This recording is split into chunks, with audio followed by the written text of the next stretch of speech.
Come on.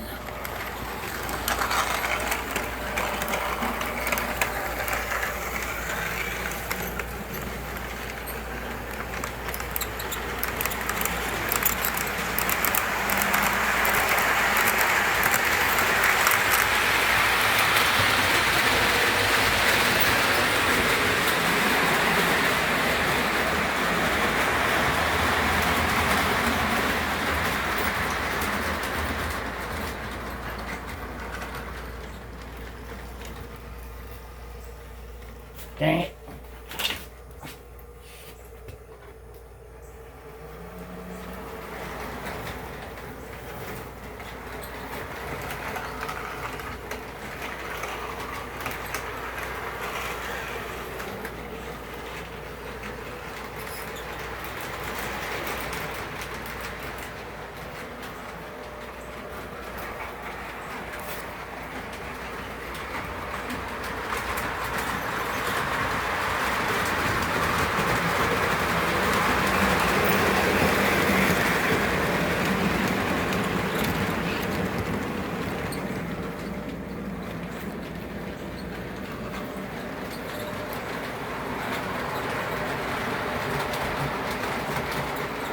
Well, howdy, and welcome back once again to the Withlacoochee River and the Withlacoochee River Report.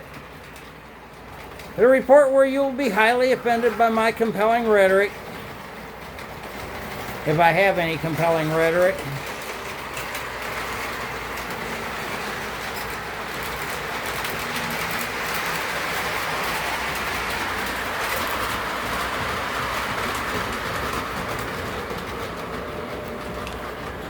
Yeah, I know. It's been a couple of weeks, hasn't it? Haven't really done much on the railroad.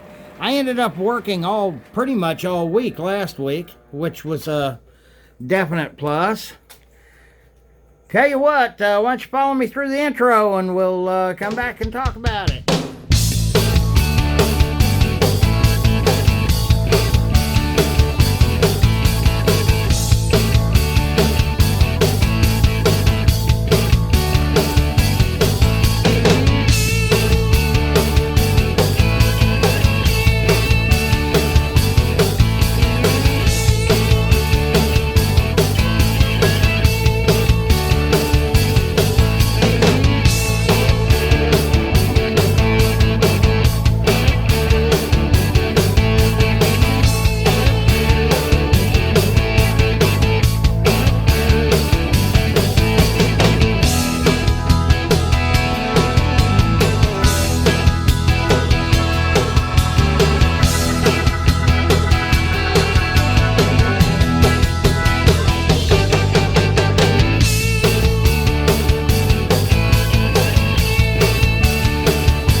Okay, we're back. Well, I'm running some F units tonight. I'm running my Lackawanna F units.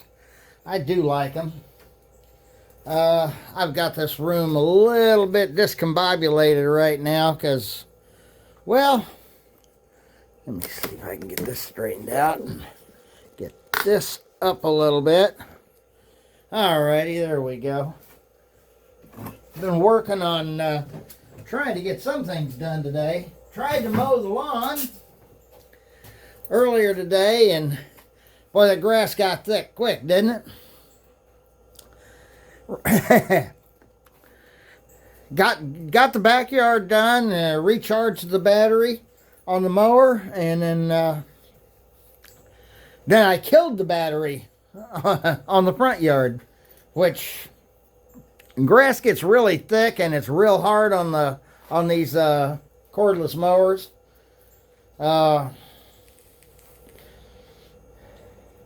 It's just as hard to mow with a gas-powered mower too. Trust me, I've had gas-powered mowers for years. Yeah, tonight I was running my Lackawanna F units, and they don't get run very much. I might switch them out before I do the final run of tonight. I finally had to come back out here. It rained a little bit tonight. In fact, there's still a little bit of droplets falling out of the sky. We do get kind of tired of all this rain, but I tell you what, it happens. It's this time of year, every year, that grass gets super, super thick. Anyway, yeah, I have not have not been making videos for several weeks, or for a couple of weeks anyway. Time got away from me a little bit. It's been hot as all get out here. It's a little bit cooler this evening, so that's why I'm out here now. And that helps. Like I said, I really haven't done anything to the railroad. You know, you just got to wait for those times of the year when you can stand to be out here and stuff, almost. Yeah, I used to be able to hang out in the heat, but I've been hanging out in the heat all week at work, doing some work. Finally ended up with some debris removal and stuff like that at one of where they're building houses. And I was able to get 4 days in last week and 2 days this week, which, you know, that's pretty good. Got to admit, that's pretty good. So, made a little money. I'm able to get a little bit ahead now. For right now, anyway. Whether it'll stay that way or not is debatable. Anyway, the few times I was able to get out here and get the railroad running, I wasn't able to get it running optimally. It's still not running optimally, but at least it's running. Yeah. So that's the way it is. July, you can tell we're headed into August. It's getting hotter than all get out there, and the grass gets real thick. And if we didn't have all this much rain, the grass wouldn't get real thick. You know, it just gets so thick and stuff, and it kills my mower batteries right away. So, because I'm running a cordless Ryobi, I think it's 36-inch mower or something like that. Anyway, it's just a regular push behind mower, and like I said, I got most of the grass mowed today, but I did the backyard, which that's where our entire septic system is in the backyard. And it did fine. Did part of the front yard, got in here, went ahead and recharged the big battery instead of putting the littler battery in. And then got back up there, and it didn't take 15 minutes, but what, it killed my big battery. And I did very little with the little battery. Yeah, one's a 6-hour battery, and the other one's a 4-amp-hour battery, which they both do fine, but just not at this time of year. And I just didn't want to take any chance. Anyway, it ran the big battery completely dead, just trying to get that done up top there. And I mean, when it died out, there's no way to charge it up till it cools off, because the battery gets hot. Which brings me to tonight's subject: lithium-ion batteries, as opposed to, and this goes more along the lines of the dead rail issue, because I've often wanted to go dead rail. You realize, of course, that if you, it's itchy. You realize, of course, if you went dead rail, you could do it completely away with that center third rail on everything, and You'd just be running your trains on battery power, probably with some type of receiver. Similar, you could use a Blue Nami with it, which would be great, but it would be something like the Blue Nami. And, but of course, the way we do things today, it's done with just like our cell phones, our tablets, and laptops and things like that. We use lithium-ion batteries, just like we use with our electric vehicles. EVs all use lithium-ion batteries.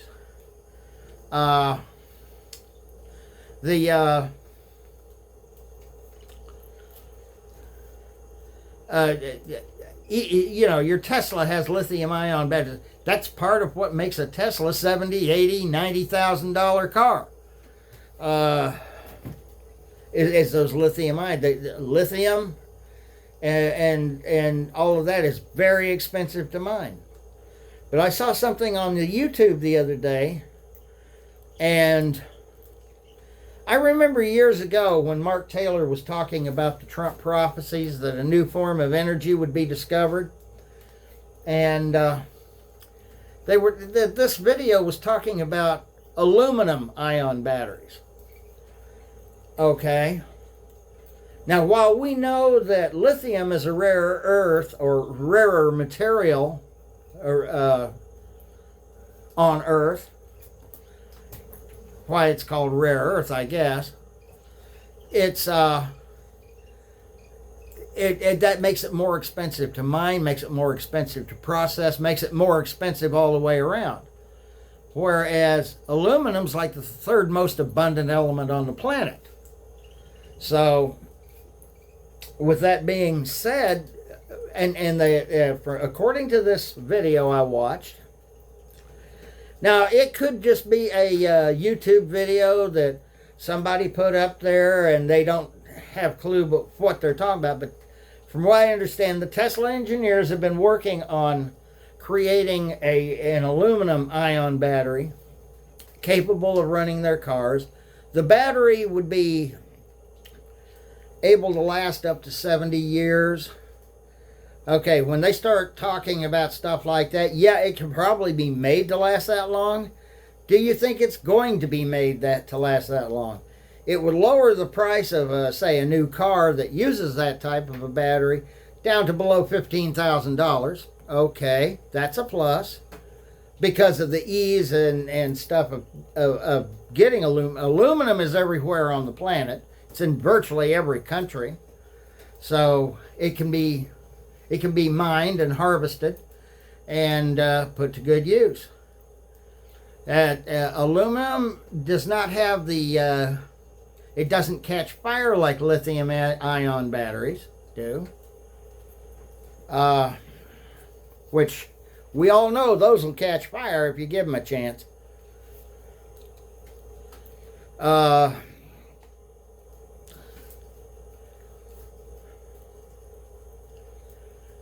Yeah, by all means, I think that's something we could look into, as far as going, because if you try to go dead rail today, you're probably going to pay almost anywhere from $100 to $200 for a battery pack, which is usually about 4 lithium-ion batteries in a pack. To have enough voltage to be able to run your train for a couple of hours.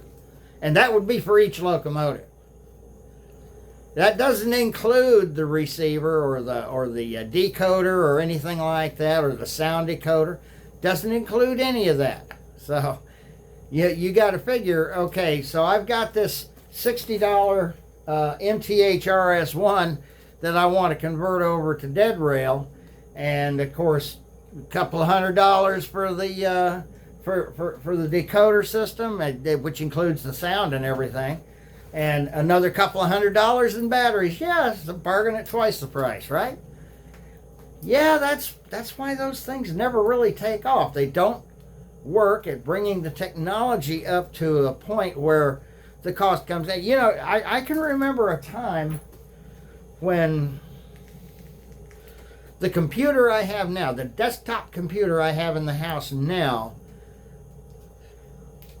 Has plenty of RAM. It has plenty of storage area on the hard drive and stuff like that. And when you take and consider what it was 40 years ago, my computer, because it came with a special video card system and stuff like that. Mine was a little more expensive, and it came out at just over $1,000. A computer system with the capability, with much less than a third of the capabilities that my computer has now, 40 years ago in 1985, would have cost you close to $10,000. So yes, you see the technology as it moves along, it should be bringing the prices down. However, when we look at all of this legacy, PS3, how come the prices keep going up? The trains haven't come down in price any.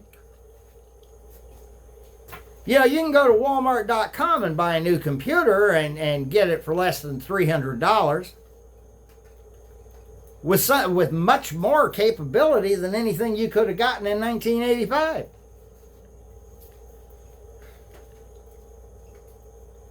Yeah, something to think about. Yeah, I don't get it either.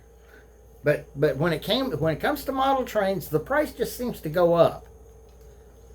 Now I realize part of that is the tooling for the shells and the tooling for the drive system and all of that, and they put it all together. Yeah, those people need to get paid for their work, but you know what?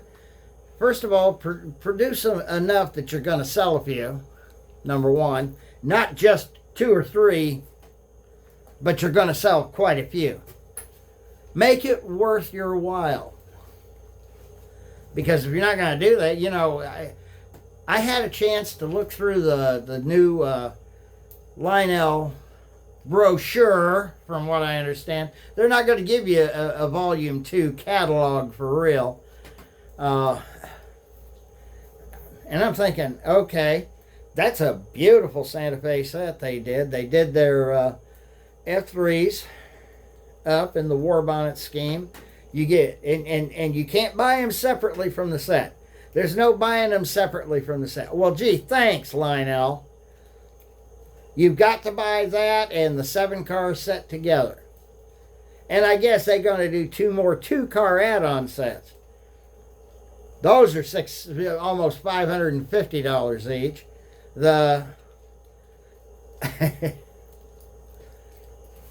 I guess if you wanted all 11 cars, that would run you, gosh, okay, $4,900 plus 550 and 550. So they've achieved selling you something at over $5,000. Well, how nice of them, huh? Boy, don't that beat all. I guess there's things I don't get, I guess. Anyway, I was talking, I think in the last one, I talked a little bit about, anyway, that's pretty much all I got to say. But I think that, yes, we need to look into some new technologies. Third Rail, some of their 2-rail stuff is already coming out with Blue Nami decoders in it, which I think is great. I think that's a wonderful thing that they're doing that.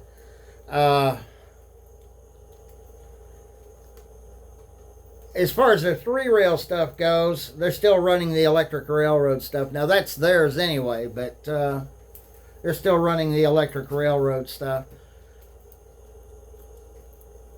The Volume 2 catalog for 2025, as far as Lionel is concerned, has turned out to be a terrible joke.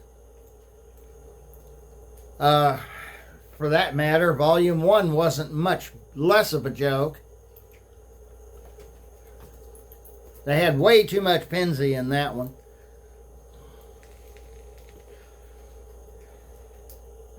There's no legacy steam. There's no there's they have a little bit of Lion Chief steam, but there's no legacy steam coming out in this catalog. So yeah, probably not hardly worth looking into unless you're a real Santa Fe fan, and I am a fan of the Santa Fe. Don't think I'm not, but yeah, that's way beyond my means.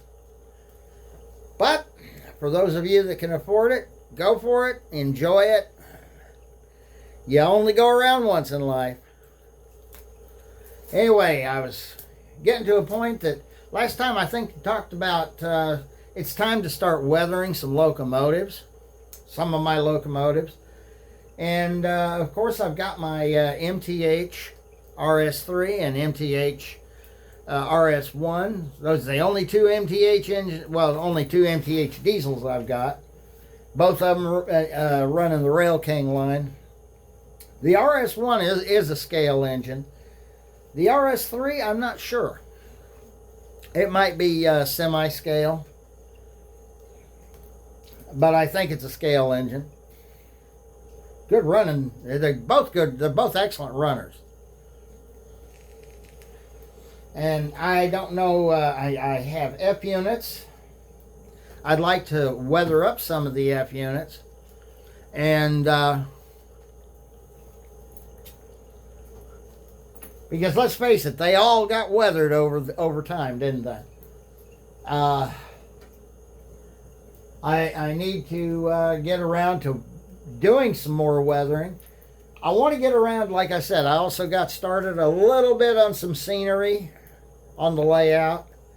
Not too much scenery, but it's time to do some scenery here. I've got way too much stuff packed in here. Probably a bunch of stuff I need to throw out anyway. And that way I'll have a little bit more room in here to work around stuff. Some things I need to quit buying at yard sales. Anyway, that's kind of the plans for the future. As we get toward the end of August, it doesn't it doesn't really start cooling off around these parts until about mid-September. And by that time, we're going to be back in train show season. I believe our next train show is in September, and that'll be here in Brooksville. I'm kind of looking forward to it, and then after that, it's October, November, December, at Dana's, and then this year is going by quick, going by very quick. Like I said, I planned on having more done. I was going to come out here Saturday, and then I'm just getting awake and stuff in the house on Saturday morning. The wife says, we got to go to the bank. I got to put that check in the bank. Well, that's a long story, but so we go to the bank. We get that check deposited. And then we ran over to go. I was going to go ahead and buy lunch at Doc's Diner. Well, Doc's was closed for some reason on a Saturday. Yeah, and it was way too early in the morning for them to be closed. So I don't know if everybody's on vacation right now or what. It is July.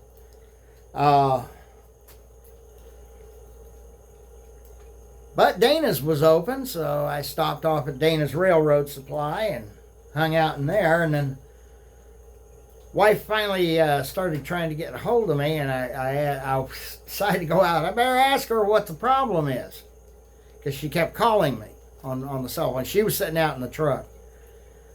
She already had the engine back on and the air conditioning going. She goes, I don't know. I think I might be having a heart attack. I said, what? And she said, yeah, I've had this headache for a week and all week long, and now since yesterday my left arm's been hurting. I'm thinking, why in the hell didn't you tell me this sooner? Hey, this is a heck of a time to tell me that. So I went back in, finished my business at Dana's. We had to go, and she had me take her to urgent care. So we go to the urgent care. Well, she didn't really want to go to the hospital if she could avoid it. She wanted urgent care to tell her whether she was having a heart attack or not, to know whether she would need to go to the hospital or not. That's what I'm assuming that she was thinking. Well, they could run an EKG at urgent care, but they had no way to analyze blood work. And that's what they would need in order to be able to determine whether, she was truly having a heart attack. They were able to probably properly surmise that she probably wasn't having one. Thank God. Because she had taken some nitros and nothing changed. She was still feeling that pain in her arm. Well, that's probably not the heart then. But, they said, go ahead and take they handed me the EKG and told me to take her on over to the hospital. So I took her on over to the hospital. Well, they decided they're going to keep an eye on her for a few days. So, needless to say, I was running to the hospital. I never got out here at all Saturday or Sunday, even though I intended to. I might have gotten out here a little bit on Sunday afternoon, but, she was safely in the hospital, and I was just at home for a little bit, because I can't stand to be spending all day at the hospital doing nothing. But, and nothing I could do there, she was still having her headache, and had all these issues going on. She said they keep coming in and taking blood. Well, they do that at hospitals, dear. And she got out yesterday, which was Tuesday. She's not having a heart attack, which that's good news. That's good news. She needed it. If she truly was, I would hope she would have told me much sooner. I'd have gotten her to the hospital a hell of a lot sooner. Anyway. Yes, I did have plans on getting out here, but it seemed like every time I turned around, something was coming up. And when I did come out, or did try to come out, it was just so stifling hot in the middle of the day. When I'm out there doing debris removal, I'll get out there in the morning and do the outside debris removal. And then I gotta grab my broom and shovel and bucket and go into the house when it starts getting past lunchtime. Getting past lunchtime, I only got a couple hours to go. I'm gonna go into the house and I'm gonna sweep out the house. Okay? I'm going to sweep garages. I'm going to do anything to get out of that heat. Especially on days when the sun is shining nice and bright. So, I kept working through it all. I've worked, like I said, 2 days this week so far. Like to get one more day of work in, but don't know if I will or not. This video is beginning to drag on, isn't it? Like I said, and I think I said this in one of my previous videos, I do plan on coming out with more Weathering 101, because it's time to start weathering some locomotives up, getting them looking right. Get a little bit more rolling stock that isn't weathered yet, make it look correct. I'd like to get some decent looking pilots for all of my F units. Like I get, if I could get pilots like I got with the with my Menards F units, I'd really like that, because I really like those. Those pilots, they look good, they work well, and they can be modified pretty easily. So, with that in mind, but I don't think Menards sells parts. So, with all that in mind, let's see about running some more choo-choo. Oh, shoot.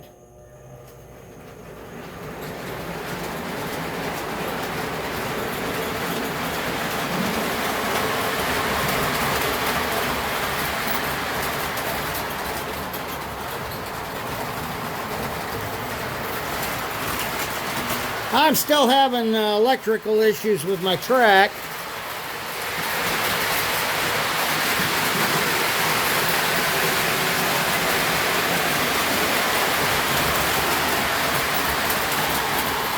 I guess I'm going to have to run more jumpers back that way.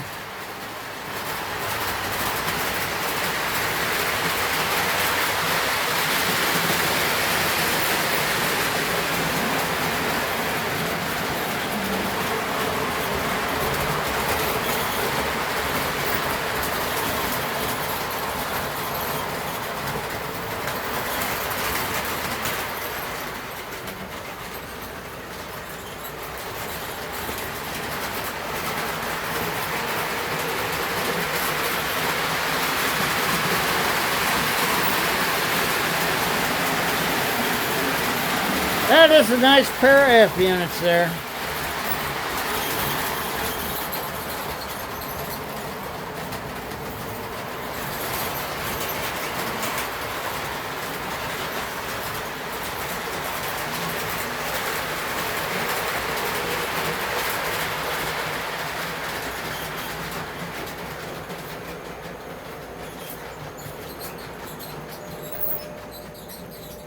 Till next time. Happy railroading.